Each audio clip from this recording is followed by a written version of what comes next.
Hello and welcome to HewnLife Talks with me, Olamide Ayodele. Have you ever found yourself a victim of betrayal where you're at the brink of losing everything because of one person's vindictive and selfish action? My guest today is a beautiful, distinguished mother of three children, a career woman who works in financial services. She's married, she's a devout Christian, works at church, and she's also a daughter to someone. However, she found herself at the brink of being incarcerated, being imprisoned because of one person's malicious act.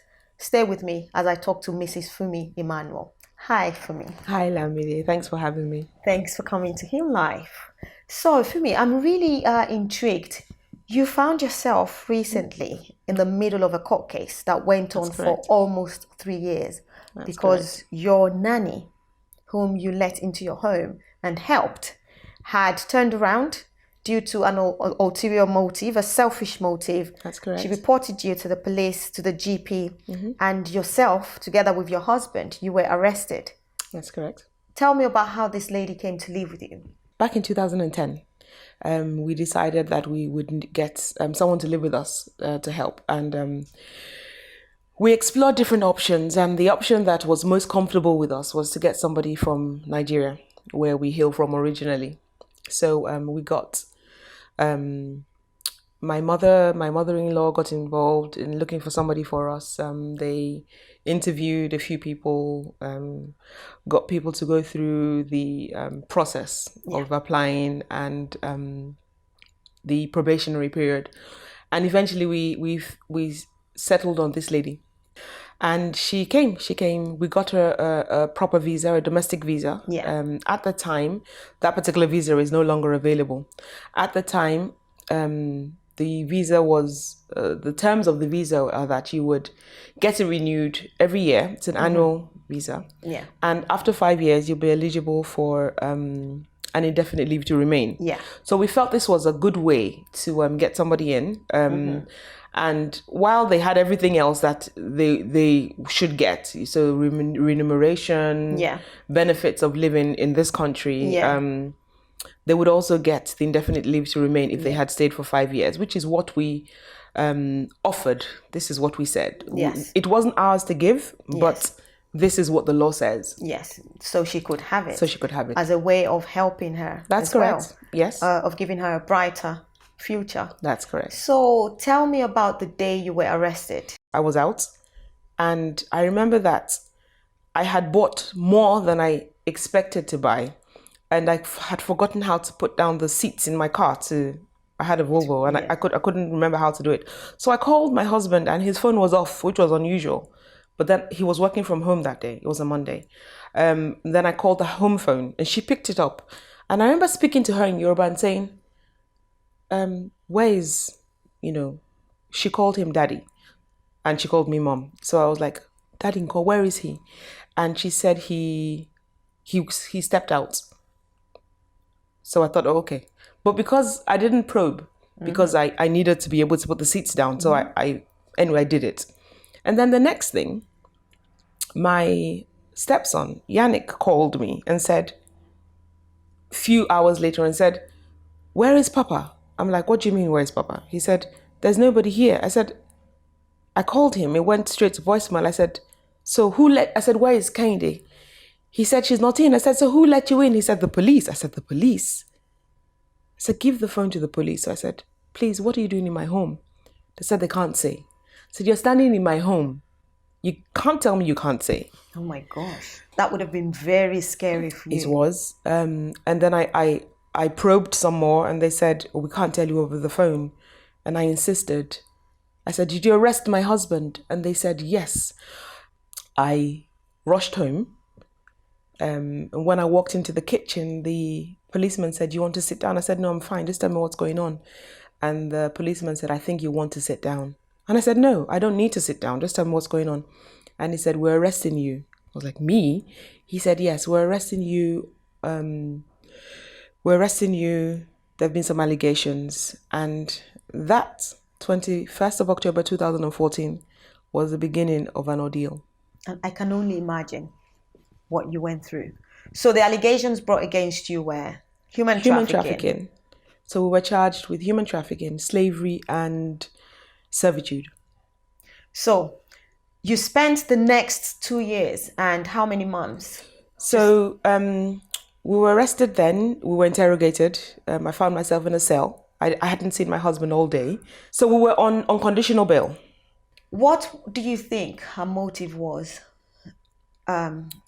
For making the for allegations. making the allegation. So in April of 2014, we March actually of 2014, we had put in an application for her visa, which was the normal thing. It was a yearly one. But this time it was refused. The laws had been changed, or something had been changed, and it had arrived 3 days late. And they said on that basis, they were refusing her the visa. Now, don't forget, she'd been with us this was the final time she was going to renew before we could apply for indefinite leave. Exactly. And so we when the letter arrived that she'd been refused, they said, they withheld her passport and said that once she's about to depart the country, they would get her passport to her at the airport. So there were only two options, really. One was to leave the country straight away, or for us to sort of fight it. So we asked her, we said, which would you prefer, And we also I felt a bit bad that she'd worked so long with us. She was good. She was good to the children. She was, she helped the house run. And so we didn't want to not put in a fight. Yeah. So she was happy to put in a fight, and we did. So she stayed? She stayed. She made the decision to stay on, yeah, not go back. Not go back. To fight, to appeal against the decision. Yes. To not grant her the extended leave to remain. Yes. So, and once you were charged with these allegations, what did you stand to lose? What was at stake for you? Everything, really. First of all, it's a custodial sentence. So if you are found guilty, you would definitely go to prison. I have 3 children. We work in financial services. That's a record against us. We won't be able to work in those. In fact, we would lose everything. It was reputationally, there'd be the damage there. So your career was at stake. Your children was at stake. Your freedom was at stake. Your reputation was at stake. Basically, you stood to lose everything. Yeah. And why do you think the court or the jury made a verdict of not guilty? The trial started on the 19th of June. And in the month of June, there was a Hallelujah challenge by the well-known minister, Nathaniel Bassey. Yeah. And I joined in. I couldn't pray at this time. I wasn't praying, but I could praise. There was a nightly praise challenge, and I would get up and I would do it from 12 to 1 with Nathaniel Bassey. I was quietly confident that they wouldn't find us guilty. Somewhere, somehow, I thought surely not. Because you hadn't done anything wrong. Yes, but you just never know. And there's always this miscarriage of justice or anything could happen. But I remember that at the start of June, in my church, Elohim's basket goes round. And Elohim's basket is just a basket full of scriptures on little cards. And then you choose one. And I never really paid attention to whatever I chose previous months. But on that day, I remember the first Sunday of the month, DC chose one, my husband. And his was 2 Kings 6:16. And it says, do not be afraid. It was when Elisha, something about Elisha's servant. Do not be afraid, for those who are with us are more than those who are with them. And then I chose 2 Chronicles 32:7 and 8. And it says, be strong, be courageous, do not be afraid, for those who are with you. So husband and wife, we picked different scriptures, but the same message. The same message. So that was the first Sunday of the month. So I held on to that, not to be scared, But then whilst the Hallelujah Challenge was going on, which was for the whole month of June, Nathaniel Bassey introduced something. And he said, I remember being on the call that night. And he started saying, Olowo Gbogboro, which basically means the one with the God with the outstretched arm who can deliver. And immediately he said it, I remembered that I had made a post on Instagram. And I had put Olowo Gbogboro in it because 10 years before, in the month of June, 1st of June 2007, God had come through for me using the name Olowo Gbogboro. And I had put that post out on Instagram and I thought, I said, well, if this is Olowo Gbogboro, I know Olowo Gbogboro. I know God as a deliverer. Yeah. I know him. So Olowo Gbogboro means deliverer. Deliverer. The God with the outstretched hands. Hand that can deliver. Who has the ability to deliver. To deliver. Right. I have confidence in God because I have history with him. That's called faith. Yes. But I have hope. You see, hope and faith, while they're not the same, you have to have hope to have faith. Absolutely. And I always hoped, there was just something, I always knew that I could believe God for another day. He would do it. He will do it. So, I remember that when the case started, our barristers were not, I don't think they had a lot of faith that, I guess if you are a barrister or a lawyer, or, you're dealing in black and white, this is it, and that is that. I had to deal with that, but I also had to deal in the fact that I am a child of God and I didn't do this. I'm innocent. I'm completely innocent of this. But also I had got a lot of words. There's a particular word that is like my anchor scripture, Psalm 119 verse 49 and 50. It's a reminder to God that I believe in your word. It's this word that I believe in. And it is this word that has given me hope. It is my comfort in my affliction. It's my anchor scripture. So every time something came up, I would go back to God and say, this is your word to me. And nowhere did I see prison as part of my journey with you. Oh my gosh. It was hard to always have faith. It was hard to always hope. There were days that I was completely discouraged. But I had begun a journey with God. And even though on this journey, there were times that I felt really scared. And I was not certain if things would end the way that I pictured them. I was certain of the one who started me on this journey. And when I was about to employ Kehinde, I prayed. God was in on it. He was aware of it. And he had every opportunity to say no. In fact, when she left at some point to go back to Nigeria, while she was with us, I remember I got a word to say, if she goes, she mustn't return, because if she returned, there'd be trouble. So you allowed her to come back. I did. Why did you do that? Because she begged. She begged to come back. She begged to come back. So how does her story correlate then? If she had been a victim of human trafficking, a victim of abuse, servitude, she left voluntarily to go back to Nigeria. Yes. And then she requested to come back. And you got a word not to allow her to come back. That's correct. And she begged to come back. That's correct. So did that testimony come out in her statement to the police? Yes. So in her statement? Well, what came out was the fact. So initially, when we were arrested, of course, we were told one of the things that was against us was the fact that her passport wasn't in the house. She said we withheld her passport, and we said, well, this is easy. It's with the Home Office, because we're helping her appeal. Yes, against the refusal. Exactly. And initially, they didn't believe us. We said, this is easy. Just call them or send an email. They will say. But so part of the things that came out in court were that she had gone back to Nigeria before and she came back. So that stood in our favor to some degree. Yes. Also the fact that she said she wasn't paid. Of course we paid her, and there was evidence of payment. Well done. Servitude. Now servitude is difficult to assess and to define. It was difficult for even the judge to define it. But yes, she worked. She said she worked 24/7, and it came out that she didn't work 24/7. No. She had a schedule that she worked. She had the key to the house. She went out. We had pictures. She went out with us as a family. She went out on her own, and there was evidence and there was proof. I remember when the jury walked in, I was shattered because we hoped that the trial would never start.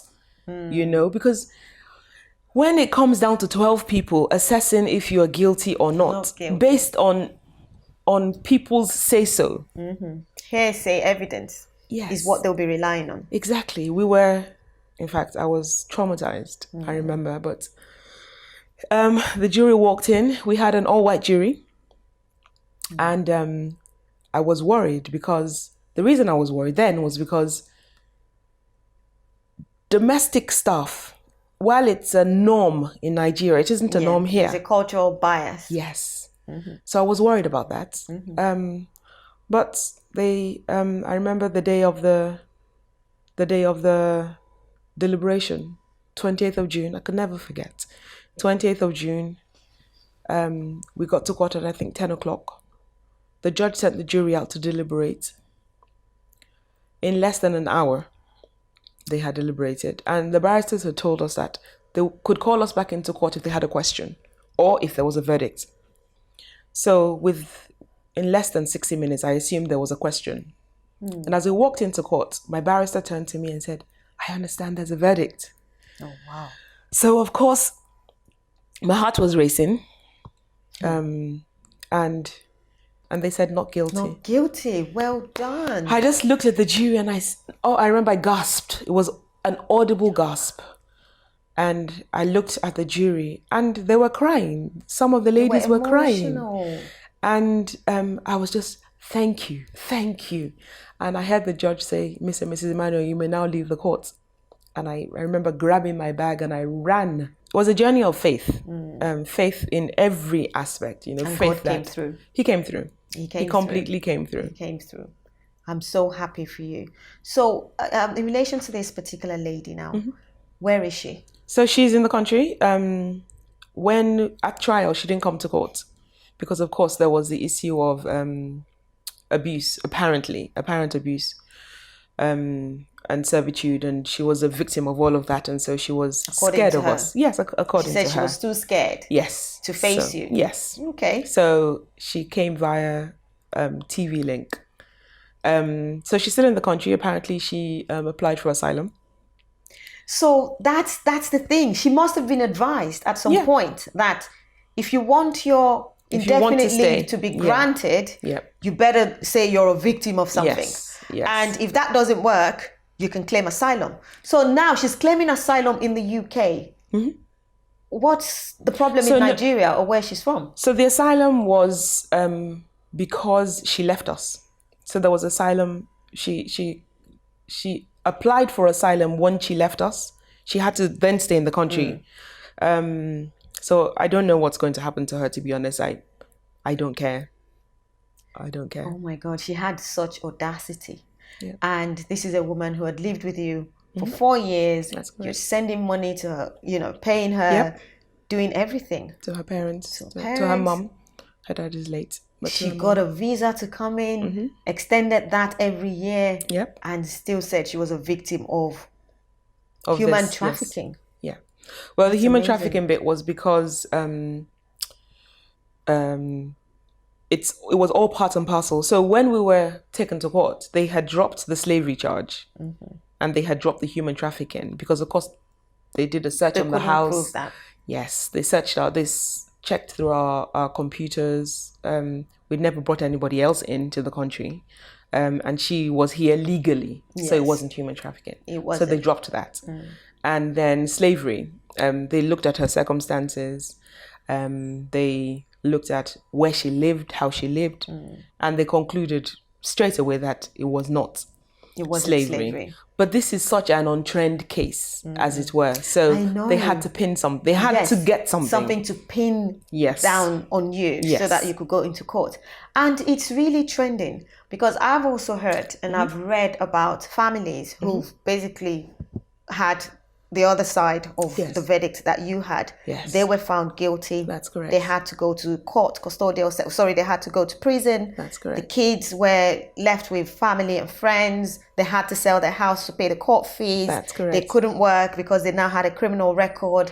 Their life basically went down the drain. And what usually causes this is, I think, cultural bias as well. Because in Nigeria or other parts of Africa, it's extremely normal for less privileged people to work for and get remuneration for their work as domestic workers. It's absolutely normal. But because they're in the UK, they're trying to capitalize on the fact that, oh, well, domestic work isn't really normal work. You know, it's not your usual type work. That's so I'm going to say that you're doing something illegal so I can get indefinite leave to remain. And you can go down. I mean, one of the questions there was, so why didn't you call the police sooner, or why did you report to the GP sooner? And it then came out that she did go to the GP because, of course, here their records, everything is recorded. Yes. So she did go to the GP regularly, and not once did she say ever mention it that she was a victim or that her passport was withheld, or but she needed something, and the only way to get it was to lie, to cook up this, and to betray your family. Yeah.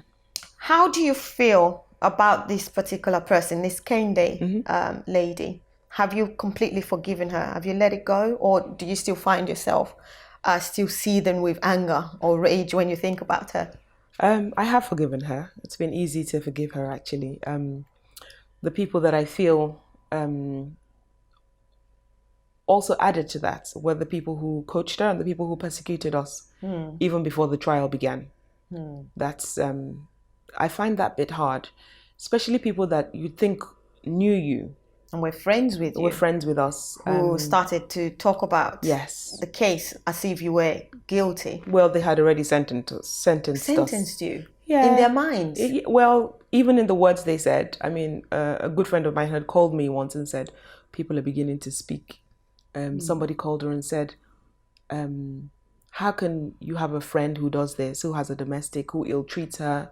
Oh my God. And she said, did you live with her? How do you know? How do you exactly? believe? And this friend of mine, a very good friend of mine, said, it's not true. This domestic of hers actually stayed in my house at some point. But so those people, I find it hard to deal with. I know my husband found it hard, especially during the trial. When he thought of Kehinde, he found it hard to deal with the fact that she could be so vindictive, because I went to court thinking that she didn't know how it was going to affect us.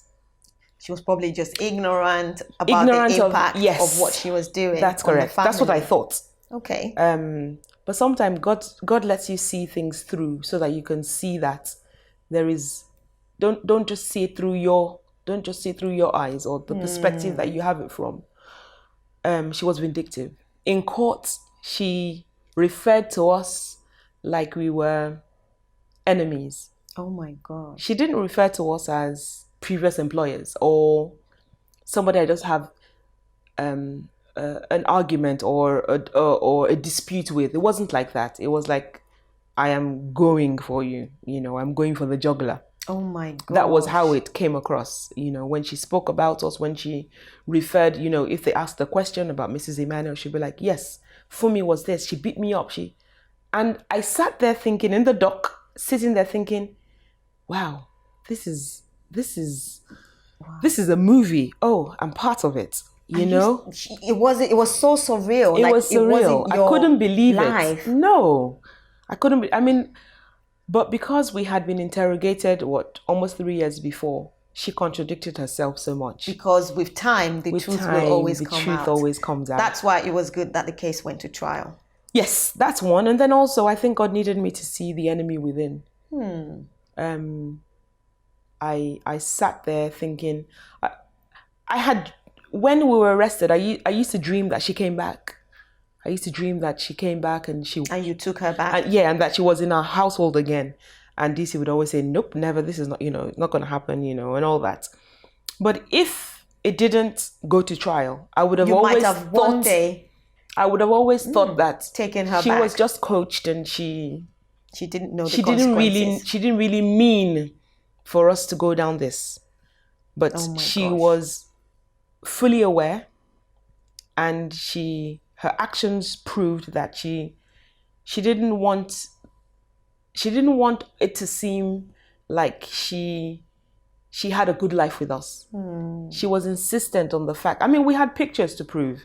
when we went out to Nando's, or, you know, when we went on holiday to Center Parks. But you see, when you have selfish ulterior motives, you forget the good. Yes. So she was in to get the indefinite leave to remain. Yeah. And she didn't care. Whoever went down would have to go down. That's correct. Oh my gosh. And I'm so glad you stood through that and you were so strong in your faith. Obviously, your spirituality helped you a great deal. Yes, it did. I thank God for your life. I thank God for the testimony that you've given today. And I'm so grateful to God as well that you've chosen to just forgive and to let go and to move on. And, you know, you're blessed. And that's what it is. You're blessed. And whatever happens with her in the future is a matter for her to deal with.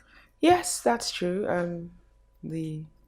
The deliverer, see, the thing about God is when he delivers you, if he has to stretch out his hand to deliver you, he will sweep away things that are oppressing you. And that really is what Olo Ogboboro means to me. You know, the fact that if he has to deliver you, he's delivering you from something. So I have no cause to not forgive her. I just pray that God has mercy on her because he's delivered me. Yes. If, you know, the thing about punishment is you can be anywhere in the world. There are prisons everywhere. There are prisons in every country, no matter how good the country or bad. There's prisons, always a prison, which is true, yes. And you will suffer anywhere you need to suffer. Yes. So if she chooses to stay here, or if they choose to grant her indefinite leave to remain, it doesn't mean that she will not go unpunished. She put us through an ordeal, and she will suffer for that. There are consequences for that. Just like I went through that bit. She also will suffer for what she's done. Yes, I believe so. I believe so. Thank you so much. You're most welcome, Lamide. Thank you for having me.